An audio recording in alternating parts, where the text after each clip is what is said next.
Hello everyone, it's Ren here. Welcome to my room, guys. I hope you are well today. Today is most likely a Sunday for you, but it is not a Sunday for me. I'm recording this a few days earlier because I'm going to be traveling for a while. So I wanted to have some videos in the backlog so that I could have the Sunday release, secured. And I thought it might be a good idea to react to something that happened lately in the MBTI scene and seize the opportunity to discuss the topic that arises out of it. Okay, and what I want to talk about is, if you guys know Eric Thor, Eric has essentially announced that he was quitting the MBTI, and not necessarily means that he's going to stop making videos forever or anything, but at least he considers that he has explored what he had to explore in the MBTI, and that it's become something that's a bit too rigid for him to self-explore, and that he needs to transcend it to continue down that path. And so for this reason, I want to discuss this topic. Is MBTI limiting? Is it rigid necessarily? Is it bound to lead us to a point where we have to move beyond it if we want to continue growing? Is it just a temporary, companion on a path of self-growth that eventually becomes smothering, like a parent almost, and then you have to kill the father, you have to kill the MBTI. So that's the topic that I want to discuss briefly with you today, just reacting to the news of Eric's decision and around that topic, because I think it's a worthwhile topic to talk about. I suppose before then, I just want to remind you that I have two books that happen not to be MBTI books that you might be interesting to get for Christmas. My novel, The Infinite Castle, came out in August, and my book on the INFJ, The Ecstatic Soul, came out in the summer of last year. Both excellent books that have to do directly or indirectly with the INFJ type, but as I will try to explain, links below in the description box, as I will try to explain right now,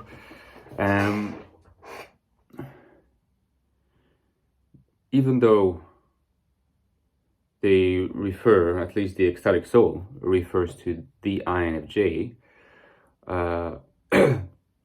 in a sense, the use of that acronym is one of the main,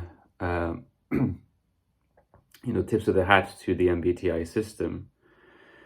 And there's not a lot in the book that remains within the confines of MBTI. And in fact, this is why, if you look at the Amazon reviews of the Ecstatic Soul, what you'll notice quite quickly is that most of the reviews are very positive, but there's also a couple of negative reviews, and the negative reviews are usually very negative, or 1 or 2 stars, never saying the book is bad, but saying didn't really understand what it was about.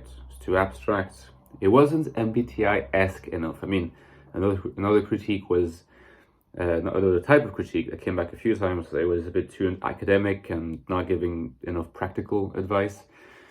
In answer to which I can only say, that's not really my style. Like my style, my added value, my unique selling point, my USP, I think, as a speaker on these topics, is really on the more existential, reflective side, rather than on the practical side. Okay, there are probably people that do the practical stuff really well, but where I have my added value, I think, is more on the reflective side. So that's why I think the Ecstatic Soul is a really good representative of not only of my work, but of the kind of work that I can produce that may be of help to people, and seems to have been of help to some people, and that makes me delighted. But for the very same reason, the Ecstatic Soul is has been my attempt to remain loosely within the MBTI framework, whilst really adding a lot of stuff of my own. I call it speculative in the book, and some people picked up on that. Part of why I say that, some of the contents of the book about INFJ alienation, about disembodiment, about prescience, about vocation, about the relationship between metaphysical worldviews and I dominance. I call these statements speculative in the book, I think, because the reason why they're speculative is that they will be seen as such from a traditional MBTI perspective. These concepts don't go into the traditional MBTI definitions of the INFJ. So they're pushing the boundaries. They really are. It's the best way to put it. And I think that that's really the way, if a channel is going to last through the sustained interest of the creator in his or her topic, and I'm speaking specifically here of the MBTI, the creator is inevitably going to have to get creative with the subject matter, because the subject matter of MBTI in its bare bones is actually relatively straightforward and rigid. It's true. It's rigid. INFJ is supposed to be a certain way, ENFP is supposed to be a certain way, and so on and so forth. It's partly what makes it attractive, because it's so easy to understand and it's easy to attach descriptions and definitions and labels and examples, illustrations from famous people to each different type. But the price to pay is this maybe excessive simplicity, this relative dislike of very fine-grained descriptions, and the rigidity of the model, which is encapsulated in this 4-letter code, because as you probably know, the 4-letter code is a creation of Myers and Briggs. It's not a creation of Jung. In Jung, you don't have the 4-letter code. You have the descriptions such as the extroverted intuitive, or the introverted intuitive, the introverted sensing type, and so on. It's more qualitative. It doesn't have that kind of acronym categorization. In a lot of ways, I think my work uses MBTI terminology because it speaks to people on YouTube, and it makes it more likely that they'll click and that they'll explore what I'm talking about. But once you're in it, and once you get past the fact that I use the terminology of MBTI, a lot of the time my conversation, I think, with this tradition is more with the Jungian tradition, out of which MBTI was born, and which is a lot more rich, detailed, lavish, complex, and also unsystematic, because if there's not something that you cannot, fault MBTI for, is for not being as systematic as it can be with its set of conceptual tools. It's very systematic. It's what makes it rigid. Whereas Jung is not rigid, is also very unsystematic, or at least what I would say is that it's possible to make a system out of Jung, but either it then it's something that's kind of, you work out in your mind, it's very hard to transcribe it on paper, or if you do, and you succeed, it's likely to come at the price of impoverishment of the vocabulary, as for the sake of systematicity, which happens in the case of Myers Briggs. So I apologize, I'm a little bit sick. As you might see on my face, I have the face of a man in pain. Hopefully this coffee will help a bit. But to return to the topic and to Eric's decision, the longevity of a YouTuber who's interested in certain topics is going to be linked in a big way to how they can sustain that interest, because if they start losing faith or belief or interest, or feel that the shackles are heavier to bear than they are freeing, then, you know, the YouTuber's not going to experience pleasure anymore in making those videos, and that just can't work, and it will eventually be noticed by the viewer audience. So you have to reinvent yourself. And, you know, Eric's not the only one who seems to have lost a bit of interest. You know, Dave Balderina, who's like, still is one of the INFJs on YouTube, with the biggest number of subscribers. He has like nearly 20,000. He's not really making a lot of videos anymore, it seems to me. And there's many others. So in order to have longevity, you need to keep yourself interested.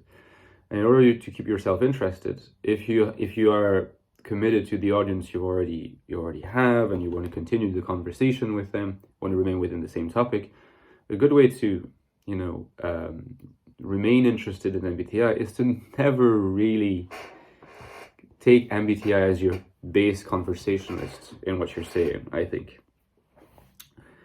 Take Jung as your base conversationalist, or take Beebe as your base conversationalist, or, you know, those people that have written like long, detailed theoretical books. There's always going to be more content to discuss. If you're going to be talking about model, you can take cognitive type as your conversationalist, because cognitive type is actually a lot richer than MBTI in many ways already. It's MBTI has some advantages over it. It's a much younger theory, but, you know, there's a lot to explore in cognitive type. You can have MBTI as your nominal conversationalist because it's the vocabulary and the set of concepts that people are most familiar with online. And also, it is always going to be connected, more or less loosely, more or less directly, to what you're going to be talking about. If it's tied to Jung, it's going to be tied to MBTI in one way or another.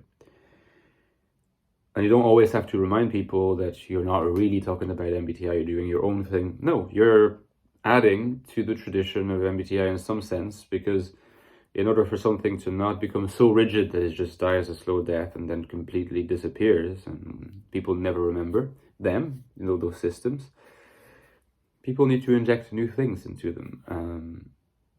So other people might not want to do that, or are sick of trying to do that, or of doing that, because they just really just want to self-explore and they want to follow the path, and that's perfectly fine. It's probably Eric's case, but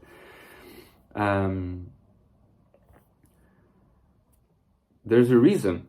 I'll tell you this. There's a reason why in the Ecstatic Soul, this last sentence here, and some of you guys will be familiar with it, says, if you can see, finally, the Ecstatic Soul is the manifesto of Jungian existentialism, foreshadowing a new movement in personality theory. Now, this is partly a description of what I envisioned and hope I achieved to do, which is to develop a new approach to the exploration of type, which is the analysis of the structure of consciousness per type at the subjective experience level, right? Per type, which is why, in a way, I over the years I've come to focus mostly on INFJs, because it's only with an INFJ consciousness that you can really write a book of Jungian existentialism from an INFJ perspective. It's one of those restrictions, you know. You might be able to push into ENFJ territory, into INTJ territory, but it's you know, because you're talking about the subjective structure of consciousness per type, it makes it so that you can't really claim to have the authority to talk about the ISTJ consciousness or ISFP consciousness or anything like that. But so Jungian existentialism is saying something real. And my next book on the INFJ personality, if it could be on a broader approach to personality, will be another book of Jungian existentialism using similar methods, honed and developed. It's not just for that. The reason why I came up with that term and why I started thinking in those terms is because Jungian existentialism is a way of, for me personally, of remaining interested in the topic of personality by developing something that's different, something that still has, like I said, overlap with MBTI, but really I'm doing something that's actually my own thing. So when people are always talking about, or some people say, Ryan, how'd you manage to remain interested in this topic for so many years? Because it's a bit stale after a while, you know?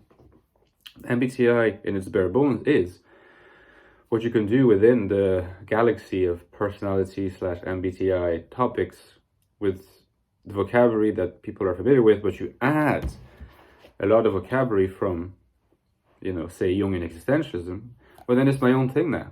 It's my own thing, even though I don't have to remind people every day. And once you have your own thing, the feeling of ownership is so powerful that it can give you energy for decades and decades. And that's how I managed that. And I hope that I somehow managed to explain that. Even though being a little sick, I feel that I rambled a bit. But in any case, let me know what you think in the comments, guys. Do you agree with me on how to keep MBTI being relevant? Do you disagree? Let's have a conversation, and I'll talk to you soon.